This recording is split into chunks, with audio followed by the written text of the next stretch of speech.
இன்னைக்கு ரொம்ப பீப்புளுக்கு இன்ட்ரெஸ்ட்டு ஆர்வம் இருக்கிற பகுதி கிறிஸ்தவத்தில் எது தெரியுமா? கிஃப்ட்ஸு, வரங்கள். அதுவும் கரிஸ்மாட்டிக் கிஃப்ட்ஸு. அந்த கரிஸ்மாட்டிக் கிஃப்ட்ஸுக்கு மீனிங் என்னென்னா கிஃப்ட்ஸ் ஆஃப் கிரேஸ்ன்னு அர்த்தம். ஏன்னா கிரேஸுங்கிறது வந்து ஒரு கிரீக் வேர்டு கரிஸ்மா, அதில் இருந்தால் கரிஸ்மாட்டிக் கிஃப்ட்ஸ்னு வந்துச்சு. அதாவது கிஃப்ட்ஸ் ஆஃப் கிரேஸ்.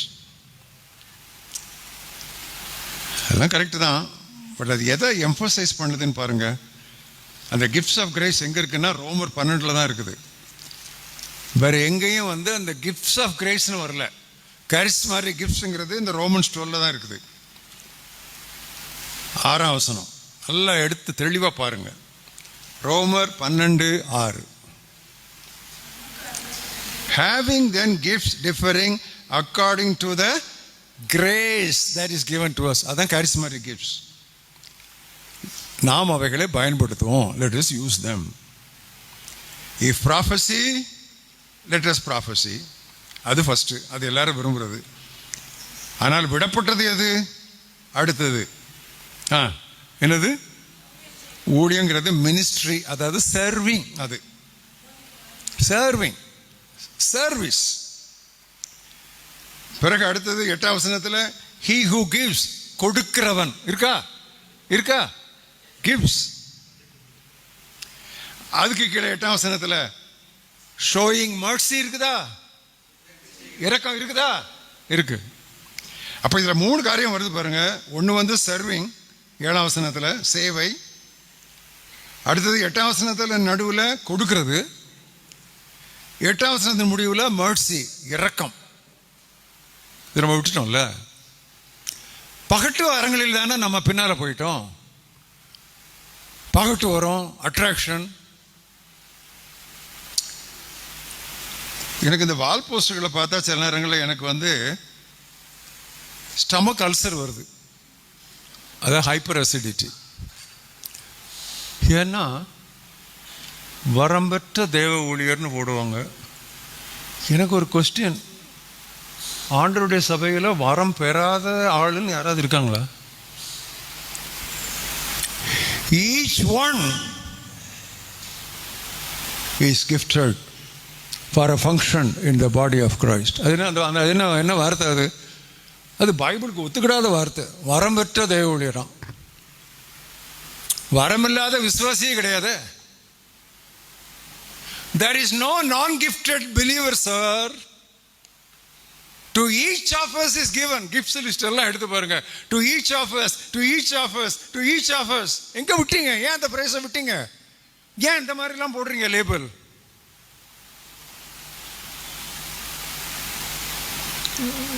கிஃப்ட் இல்லாத யாராவது இங்கே இருந்தீங்கன்னா எழுவுங்க பாருங்க பார்க்கலாம். கிஃப்ட் இல்லாதவங்க எழுவுங்க. பரவாயில்ல, மெசேஜ் நல்லாவே புரிஞ்சிருக்கு. We are all gifted. Each one is gifted.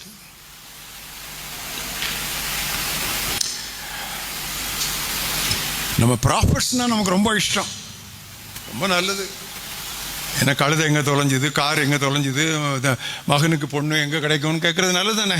எல்லாம் ப்ராஃபஸி ரொம்ப முக்கியம் தானே. இந்த பொண்ணு பார்க்குறது இதெல்லாம் ரொம்ப யூஸ்ஃபுல்லாக இருக்கும். அதனால தான் ரொம்ப கிராக்கி இந்த ப்ராஃபஸிக்கு. அது கழுதை தொலைஞ்சு போனது சொல்கிற ப்ராஃபிட் ரொம்ப பாப்புலராக இருப்பார். எங்கே கட்டி போட்டிருக்கான், யார் கட்டி போட்டிருக்கான். 2 ப்ராஃபிட்ஸ், பெரிய ப்ராஃபிட்ஸ். ஒன்று வந்து எலைஜா, அடுத்தது வந்து எலைஷா. எலைஜா நல்ல பலமும் வல்லமையும் ஆவியும் உள்ளவர். எலிஷா அதில் ரெட்டிப்பான மடங்கு. 2ம் ரொம்ப டாப் ப்ராஃபிட்ஸ். எலைஜா செய்த முதல் அற்புதம், கடைசி சப்பாத்திக்கு தாங்க எனக்கு மாவு இருக்குன்னு சொல்கிற ஒரு விதவிக்கு. எலிசா செய்த முதல் அற்புதம், நான் இப்போ சாக போகிறேன், இல்லை பரவாயில்ல பாத்திரத்தை கொண்டா கொஞ்சம் எண்ணெய் தாரேன், அந்த எண்ணெயை ஊற்றுப்பா. தீர்க்கதரிசிகளை கர்த்தர் எங்கே பயன்படுத்தியிருக்காரு பார்த்தீங்களா? புரியுதா உங்களுக்கு? கண்ணு திறக்குதா? செதில்கள் விழுதா? இல்லாத நான் சொல்றேன்னா, காண தவறுனதால நான் காட்டுறேன். இல்லாததை உள்ள புகுத்துறேனா?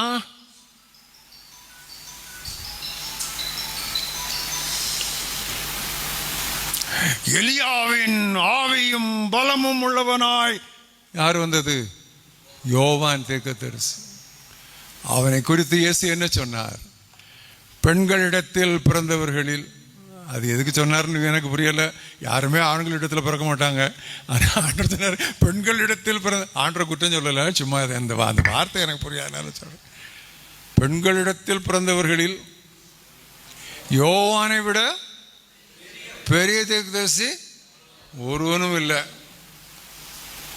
ஆனால் பைபிளில் என்ன வாசிக்கிறோம்னா, யோவான் 10ஆம் அத்தியாயம், வாங்க, யோவான் 10:41, 42, லாஸ்ட் 2 verses.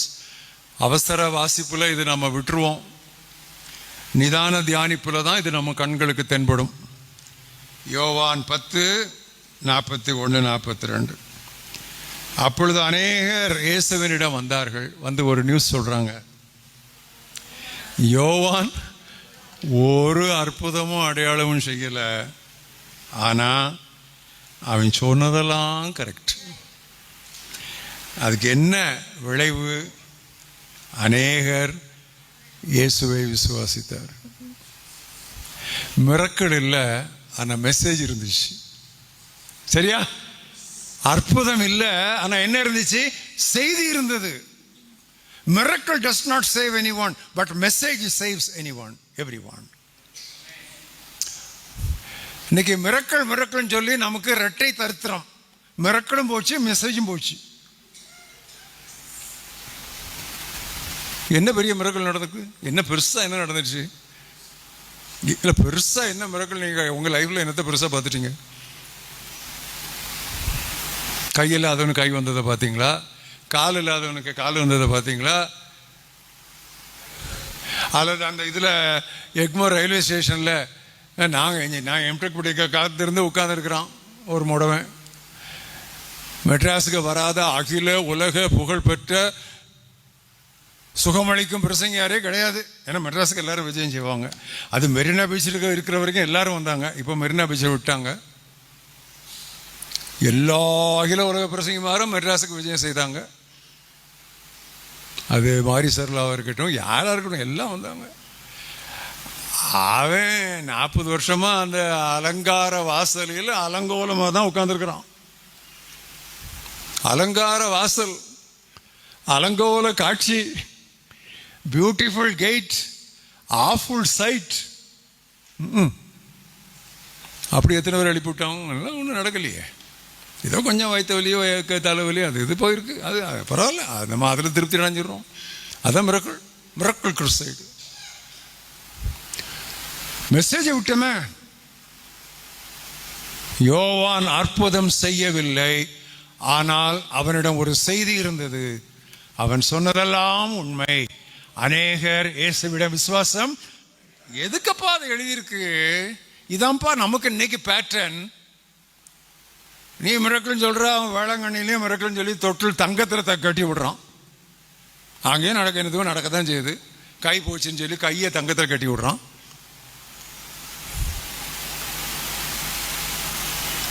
அனைத்து மதத்தினரும் சேர்ந்து மழைக்காக ஜெபம், எல்லாம் 1 2 3 எல்லாம் சேர்ந்துடுறீங்க. எல்லாம் சேர்ந்து மழைக்காக ஜெபம் பண்ணுறீங்க. அடுத்த நாள் மழை வருது. இது எந்த தெய்வம் பதில் கொடுத்தார்? கொஸ்டின் வருதில்ல? அந்த பிரேயருக்கு போகாமல் இருந்திருக்கலாம்ல. அது எதுக்கு? நீ ஏன் ஆண்டவரை காட்டி கொடுக்குற? மழை வந்தால் மகிமை யாருக்கு வரும்? எல்லாருக்கும் பகிர்ந்து கொடுக்கப்படும். ஆனால் ஆண்டவர் என்ன சொன்னார்? என்னுடைய மகிமையை நான் யாருக்கும் கொட்டேன். I will not share. ஷேர்னே இருக்கு. I will not share. Correct translation I will not share இருக்கு. I will not share my glory with any one. Our God is a jealous God. அவர்கிட்ட போகவே முடியாது. இதெல்லாம் என்ன? கூடியிருந்து எல்லாரும் சேர்ந்து மழைக்கு ஜெபம் பண்றது. எலியா ஜெபம் பண்ணினான், நம்மை போற பாடுள்ள மனுஷன். அவன் மறுபடியும் ஜெபம் பண்ணினான். அவர் he not only prayed, he prayed again. He prayed. நம்ம ஆண்டவர் வந்து இப்படிலாம் காட்டி கொடுக்கக்கூடாது, சமரசம் பண்ணக்கூடாது. அவன்கிட்ட வராங்க யோவான்ட்ட, ஏன்னா எல்லாருக்கும் ஞானஸ்நானம் கொடுக்குறான்.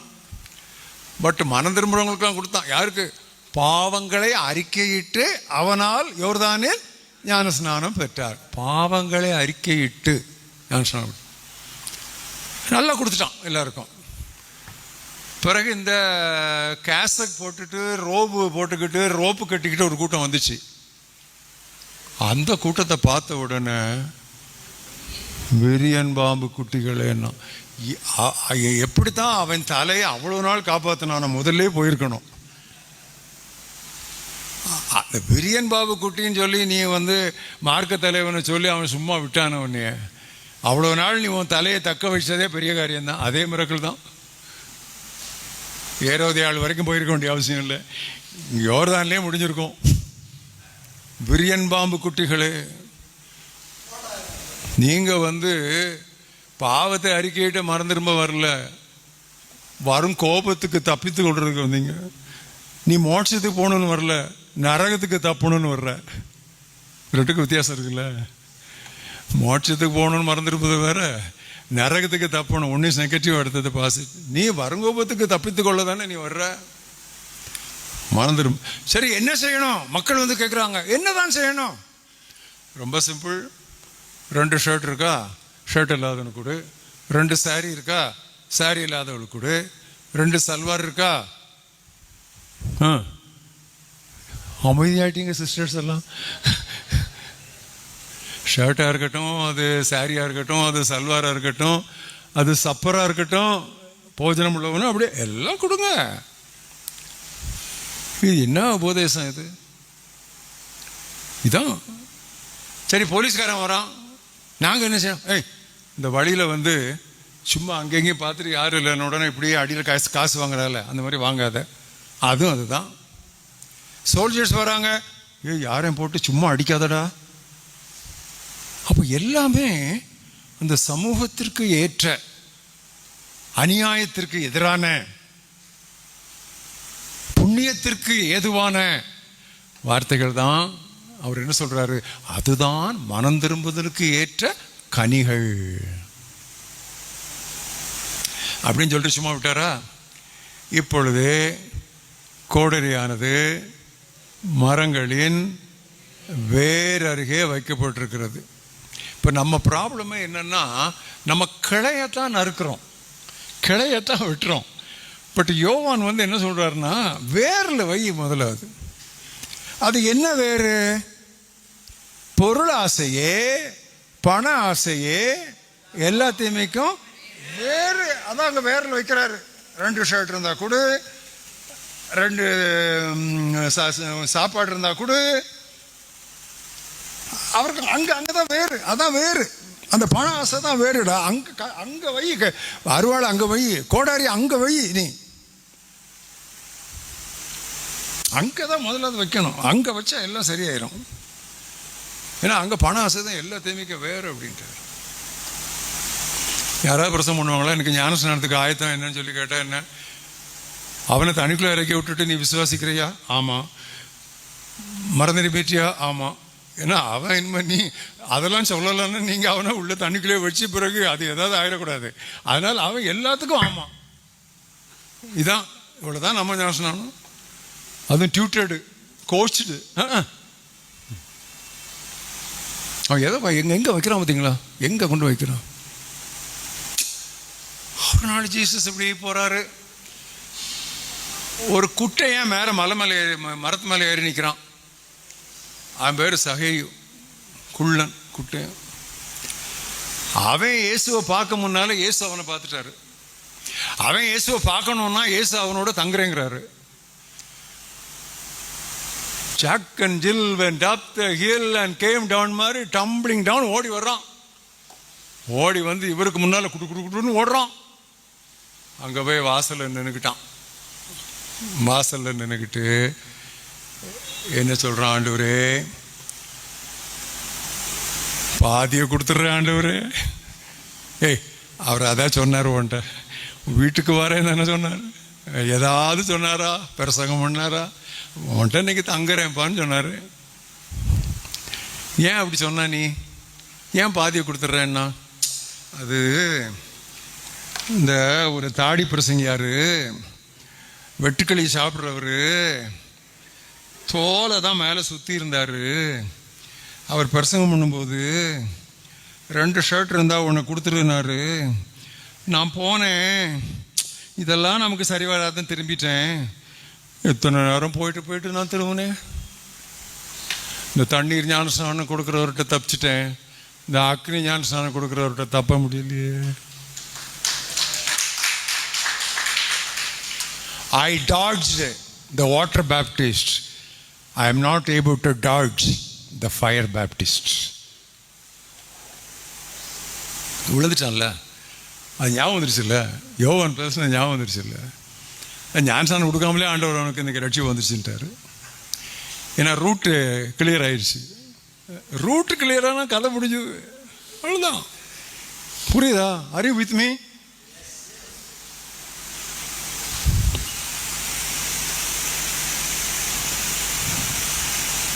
இன்னைக்கு நாம் செய்யத்தகாததை செய்தவை எனும் பாவங்களை வலியுறுத்தி, செய்ய தகுந்ததை செய்ய தவறியதை நாம் இன்று வலியுறுத்தாமல் போகிறோம். We overemphasize the sins of commission, but we ignore the sins of omission. Christianity does not primarily deal with the sins of commission. It primarily deals with the sins of omission. நான் வியாதியாயிருந்தேன், நீங்கள் பார்க்க வரவில்லை. நான் சிறையில் இருந்தேன், நீங்கள் என்னை விசாரிக்க வரவில்லை. நான் பசியாயிருந்தேன், நீங்கள் சாப்பாடு கொடுக்கவில்லை. நான் உடையில்லாமல் நிர்வாணமாயிருந்தேன், நீங்கள் என்னை உடுத்தவில்லை. இல்லை இல்லை இல்லை இல்லை இல்லை. Sins of omission. Sins of omission, beloved, listen to me. Oh, Christians, listen to me.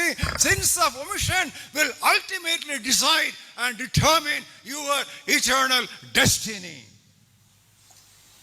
உன்னுடைய நித்தியத்தை செய்ய தவறியவை என்பது நிர்ணயிக்கும், நிச்சயிக்கும். மறக்காதே.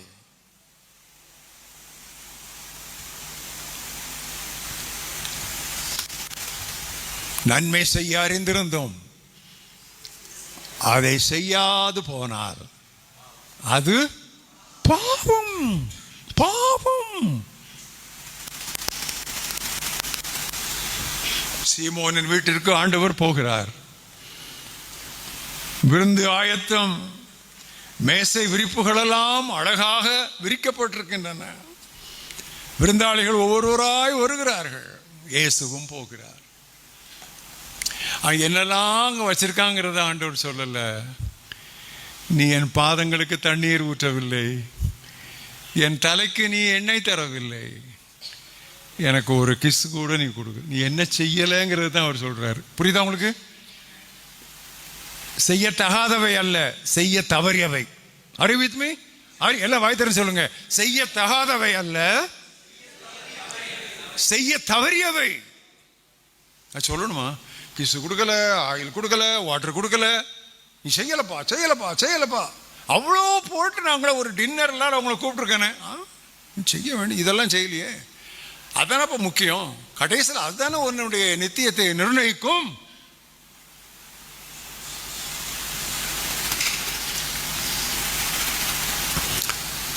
அப்போஸ்தலர் 2:4 எல்லாருக்கும் ரொம்ப இஷ்டம். அவர்கள் எல்லாரும் பரிசுத்தவினால் நிரப்பப்பட்டு ஆவியானவர் தங்களுக்கு தந்தருளின வரத்தின்படியே, அருளின்படியே, ஏவுதலின்படியே வெவ்வேறு பாஷைகளில் பேச தொடங்கினார்கள். நல்லது. 2:4 நல்லது. 2:44 வரணுமே. 2:44 என்ன? அவர்கள் எதையும் சொந்தமாக வைத்து அனுபவிக்காமல் எல்லாவற்றையும் விற்று தேவையுள்ளோரோடு பகிர்ந்து கொண்டார்கள். கிறிஸ்தவமே, அப்போஸ்தலர் 2:4 உன்னுடைய ஆவியின் அபிஷேகத்திற்கு அடையாளமாக இருக்கலாம். ஆனால் அப்போஸ்தலர் 2:44 தான் உன்னுடைய ஆவியின் அபிஷேகத்திற்கு நிரூபணம். Acts 2:4 may be a sign of your spirit baptism, but it is Acts 2:44 which is the evidence of your spirit baptism.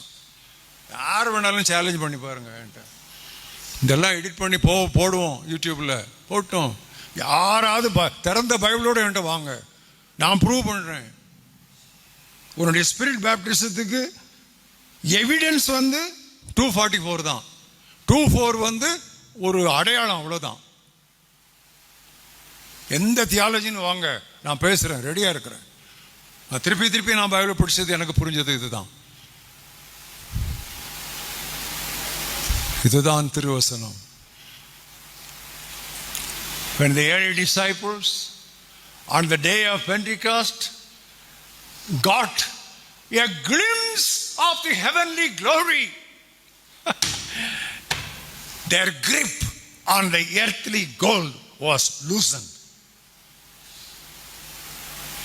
பரலோக மகிமையின் ஒரு துளி அவர்கள் கண்களுக்கு தென்பட்ட பொழுது ஆதி சீடர்கள் அந்த துங்கனுடைய மகிமையை பார்த்தவர்கள் இந்த தங்கத்தை துச்சமாய் எண்ணினார்கள்.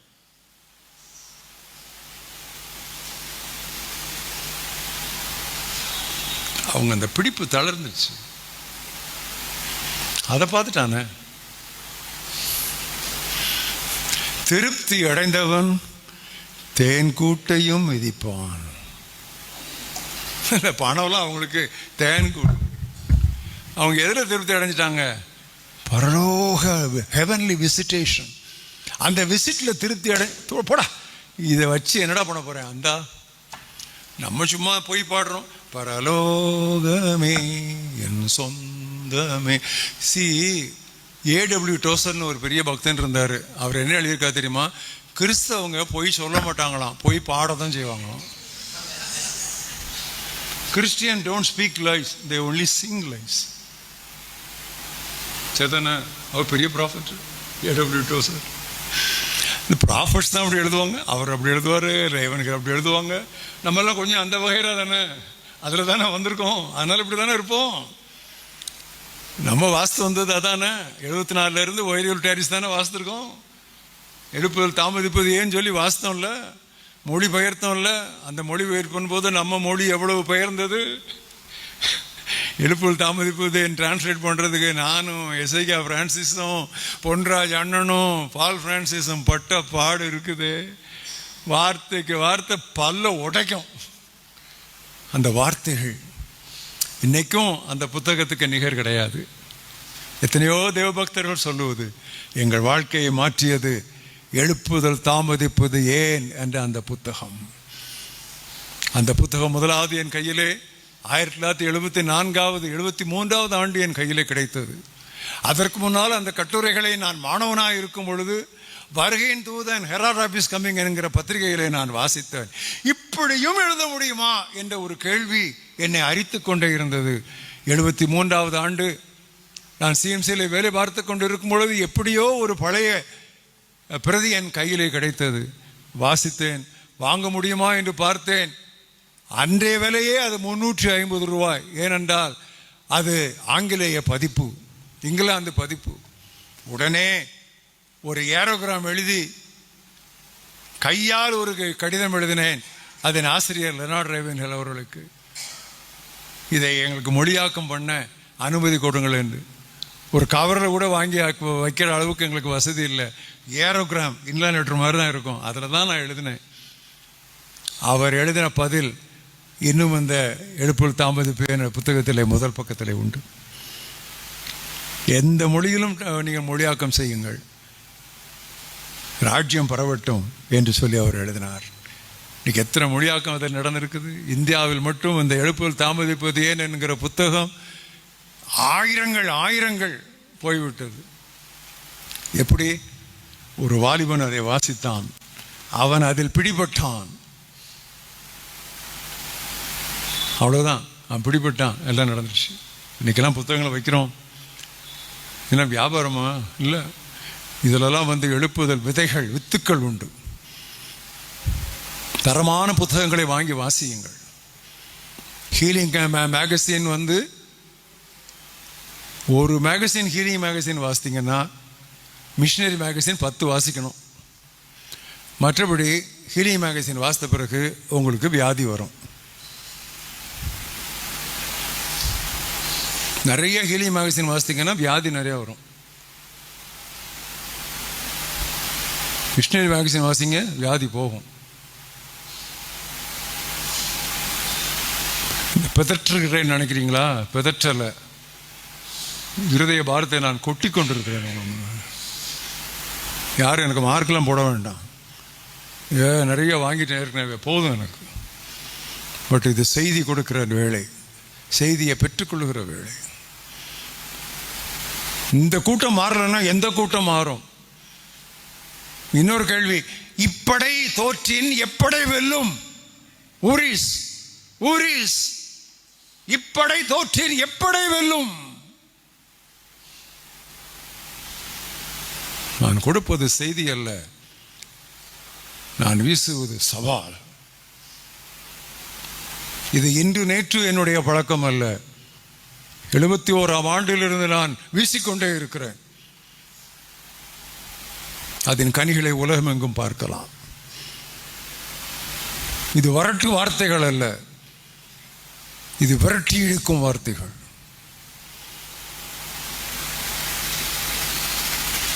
அவர்கள் எல்லாரும் அந்நிய பாஷையில் பேசினார்கள். அப்போஸ்தலர் 2:4. அவர்கள் எல்லாரும் தங்களுடைய உடைமைகளை விற்று கொடுத்தார்கள். 2:44. They all spoke in tongues. 2:4. They all share their treasures. 2:44. Okay okay. இந்த ஊரிஸ் உங்களோட பேசும்போது எனக்கு சொந்த வீட்டில் இருக்கிறவங்களோட பேசுகிற மாதிரி தான் இருக்குது. அதான் இப்படி பேசுகிறேன். ரொம்ப சாரி, என்ன இப்படி லூஸாக பேசுகிறீங்கன்னு நினைக்காதீங்க. பிரசங்க பாணியில் பேசலை, ஃபேமிலியாக பேசிக்கிட்டு இருக்கோம். அதுக்கு தான் நீங்கள் என்னை கூப்பிட்டீங்க. தெரியாமல் கூப்பிட்டீங்களோ?